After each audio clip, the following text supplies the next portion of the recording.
You're listening to Fatherhood Striving Together, hosted by Kyle Cox, Jason Schuler, and Chris Virgilio. All right, well, let's maybe wrap up with this thought Yep. then. All right, so we've talked about personally things that we've kept and things that have faded into obscurity. How about looking outside? And might sound like we're being judgmental, but this is a time to be speaking the truth in love, I guess. Are there hobbies that we see other dudes doing as dads and as husbands that probably just need to die? I think you can do. I think anything that you do in excess can become a bad thing. Like, I think the scripture is pretty replete with examples of such things. But, like, you know, I love to eat, but if you constantly overeat, Yeah. that's a bad thing. Yeah. I mean, you talk about people, we don't have to get into the topic of drinking, but there's a big difference between a drink here and there and someone who can't handle it and they've become an alcoholic and they die of cirrhosis of the liver at some point in their life. So I think you can take anything in life that's enjoyable and pleasurable and brings you happiness, such as a hobby, and the excess of that would become a bad thing. I love to get on a boat with friends of mine that have boats or jet skis, but if I'm doing that every day of my life, I think it's a bad thing. Yeah. You know, people that love to fish, people that love to hunt. Like, if your life is consumed by that, I think everything can be done in moderation. And when we do it in excess, it's dangerous. And so I think there are a lot of things like that that need to probably take a lower rung on the priority ladder than they do. I don't know. What do you think? What's something to you that you feel like? I totally agree with what you just said. So it's like, if you pick one, it's like, well, yeah, you could say that about anything. Mm-hmm. I think the one that bothers me probably the most is when I watch guys playing video games, and I'm thinking, like, okay, there's a difference between sitting down with your kids and playing, you know, Madden against your son or Mario Kart or whatever, right? And having a fun, you know, together, the family's doing it versus the dad who, I'm not kidding you, like, I'm visualizing this one guy, and he won't listen to this, so I'm not gonna say his name, but I can describe in detail. Like, we went to their house, and they had, this is in Virginia, so we were coming back into town. We called them up. It's like, hey, we're in town, just want to say hi. They're like, oh yeah, so we want to see your new house. And so we go out to their house, and it's beautiful. It's really big. They got a big family, so they need the space. It's awesome. They got a lot of land. They have a pond at the bottom of their, like, hillside. It's really cool, right at the base of some mountains in Virginia. It's awesome, right? And then, like, we get to this point, and at this point, I hadn't actually seen the husband yet because he was doing something, and the wife has taken us on a tour. And we get to this room that is above the garage, and it is a just big old room, open space, and the whole space was dedicated to this one side where there is a table with multiple monitors, this big old fat comfy chair. He had a gaming chair. A gaming chair and Headsets, a headset. yeah. The whole thing. And I just, like, and then he came in and it was like, hey, guys. And I'm like, hey, man, what's up? And cool. And then he says something like, what do you think of the setup? And at that point in my life, guys, I'm thinking to myself, how do I not embarrass him or myself / jeopardize any relationship we have with what I want to say? But I'm not going to straight up tell him it's cool, because I don't think it's cool. I think it's really dumb, right? Like, that's where I was. I just think, like, that's so hard for me to watch, you know. And again, a little bit of video games here and there. A guy blows off steam, had a hard day at work, goes and plays some video games. I'm not talking about that. I just think, like, if video games are your hobby, I just really feel like that is such a, I'm going to just say it, hot take. You can do a hot take meter on this podcast. Hot take number 1. I feel like that's just a childish thing to do. And I just feel like guys have to grow up from gaming. Yeah. Because I just think it's it is a literal time vacuum. It sucks you down. Yeah. And how many other things could you be doing with your family, for your family, or even for yourself that are so much more beneficial than sitting there, getting on live and playing with people halfway across the world and doing things that don't matter? That's just my hot take on it. I think when I don't disagree with any of that. I think when you're playing, Madden with your kids or Call of Duty or whatever with a group of people or your kids or whatever, and it's family time, I think those things can be done in moderation. It's the guy that's like, okay, I've put my family to bed. We've played for a while. Now everyone's asleep and it's 2 a.m. and I'm still going hard to try and get to this next level. Yeah. I think that's a point when you got to be like, what are you doing? Yeah. Like, what are you living Yeah. for? Like, Yeah.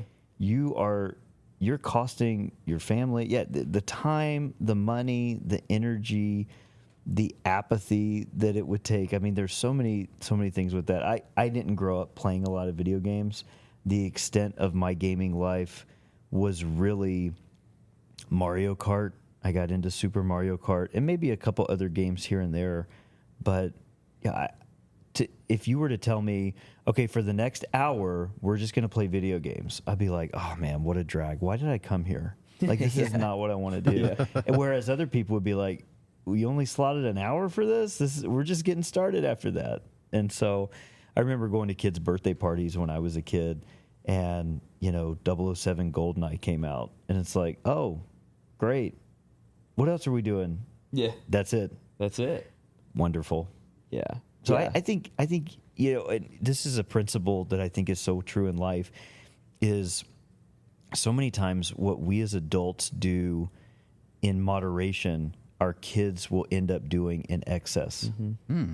And I think that they learn those things from us. And so if my son sees dad playing video games for 2 hours, then to him that's justified. Yeah. That he can do that for as many hours as he wants. Yeah. You know how it's like when you're raising kids that are just learning to talk and just learning what words are good words and bad words. If I say one bad word one time in front of my kids, I've now condoned that word to be used by them at any time for any frequency in any context. Yep. And so what we do in moderation, our kids are going to do in excess more times than not. And so I feel like, as a parental example, if for no other reason, we should kind of take notice of our priorities, what we're doing, and what we're communicating to the next generation. And I'm not anti-video games. I'm not. No, and if that's your thing that you do with your kid to connect, good for you. But if you're getting 3.5 hours of sleep at night because you have a rash on your ears because of the headset you're using in your gaming chair, it's like, okay, let's reassess our life choices and here. I think why I pick on that one a little bit is because, I think of a dad and a husband, your role is to build up those around you and create spaces and places for your wife and your kids to thrive and to grow. And when I see people playing video games, a lot of them now, like, you're in a fake, virtual, synthetic world, and you're building something there. That's why guys come back to do it, right? Because there's this rush of adrenaline and dopamine that hits the brain that says, I've accomplished something. Right. So that tickles and that really appeases how a man is wired. But you just spent all this time, sometimes money, building something that isn't real. And so that's why it bothers me more than the others. Like, guys have golfing habits that probably should die, right? Because, like, you don't need to go golfing every weekend with your buddies when your wife is at home with 4 kids trying to keep them at soccer and baseball and play and dance practice, and she's shuttling them around, and you're out there hitting 18 with the boys, right? Like, that should die. But I think, like, the video game one, just as a general one, bothers me more because I just see guys who have the ability to be more than they are, and they're building a fake world and giving into fake things when there's real people right there who could benefit from what they could build in their life. And I think that when it comes to golf, like you're at least hanging out with other dudes and you're having real conversation, real relationship. And there's a time limit. There's a cap on golf. When it gets dark, like you're done. Yeah, sun goes down, you're done. There's no relationship. There's no connection. There's no physical connection with gaming. And there's no time limit. Like if you want to go 24 hours straight and you have the bladder to do it, you can. You can do or it. A catheter. Everything in life you can tie back to an episode of Seinfeld, but there's this one where the pizza place is closing down and Jerry and George go and they see the video game Frogger, the arcade game in the corner. Yes. And George has still got the high score, so he tries to buy the game and he buys the game and they're like, well, as soon as you unplug it, it's gone. It's gone. The overhead shot of Costanza going across. Yeah. Yes. And but that's how men are wired, is we're accomplishment driven. And it's like, I got to get this high score. I got to get this level. I got to beat this game. And then you do it.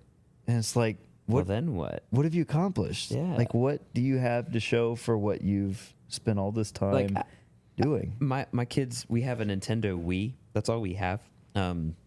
My son is saving money so he can buy a Nintendo Switch, which then I tell him, I have to take you to said store to buy it, and I'm not going to do that right now because I just see how kids, I work with students, so I just see how they get enveloped in video games so much, and I just don't want my kids to become that. But so we have a Nintendo Wii, and they went to McKay's, which is, if you don't know, like the used bookstore, used electronics. I could get lost in McKay's. Yeah, McKay's is an experience. We could do a whole podcast on McKay's. And write that down, Chris. Next time we need to talk about. Are you familiar with McKay's? I am not. Oh, brother. Next time we record, that's like where we're starting. Tips on McKay's or McKay's for Dummies or Finish something like that. Finish your story so we can close out, but let's go to McKay's next time. So anyway, like we went there and found some old used Nintendo Wii video games for like $2 or $3 a pop. And so they bought like 2 or 3. And, like my son's playing like Madden 2011, where I'm like talking about guys who are right now in the Pro Football Hall of Fame that he's like playing with them on the Wii. And I'm trying to not be a jerk to him about it, but I do see like I'll come home from work and if he played for like an hour or something or got some video game time after he did his homework, he'll be like, Dad, so I did this awesome thing, and he's like telling me the story like it's real, and then like just to reframe it for him, and again maybe I'm just being too sarcastic of a dad at this point, but I'll say, oh, that's great. So a digital fake person accomplished something for you. So that's awesome. You hit a button and this guy ran, but so you made some ones and zeros happen. And he's like, and he just rolls his eyes. But I think again, sarcasm aside, what I'm trying to do, the tactic is, dude, that's awesome, but it's not real life. So like, it's a cool story, but it's not something that you need to go tell your friends about when you go to school the next day. I was playing Madden and I did this. Okay, that's cool, but it's gone. But you know what? How many students do that when they come in? I mean, right now it's like Fortnite. Just as somebody who works with young people, it's all about like what they accomplished at Fortnite, or hey, check out these skins I got on Fortnite. Check out my skins, or the V-Bucks or whatever they call them. Wild, but yeah. So video games just need to die. Not a slow, painful death. Pull the plug. Just rip the Band-Aid. Get rid of it. Stop playing them, dads, fathers, husbands. Like, have go the take fun a walk time. with your kids. Go outside, or do a puzzle. How old do I sound saying that? But just do something. Pretty old. Build something I that love is puzzles. actually physical. Get the Lincoln Logs out. Yeah, get out the Lincoln Logs. Yeah, come on. But I just think that's something for me that it really bothers me when I see other guys. And yeah, somebody's out there is going to be a gamer. They're going to get super self-defensive, and I'll become their least favorite person on this podcast, and they'll be like, yeah, that guy's a jerk, and he's judgmental, but, so be it. If maybe somebody puts down their controller after hearing this, then I've won. So all right. That's all I got, guys. I'll be the bad guy on this one. Yeah, you're the bad guy, all right? Totally. Guys. Gamer hater. Gamer haters.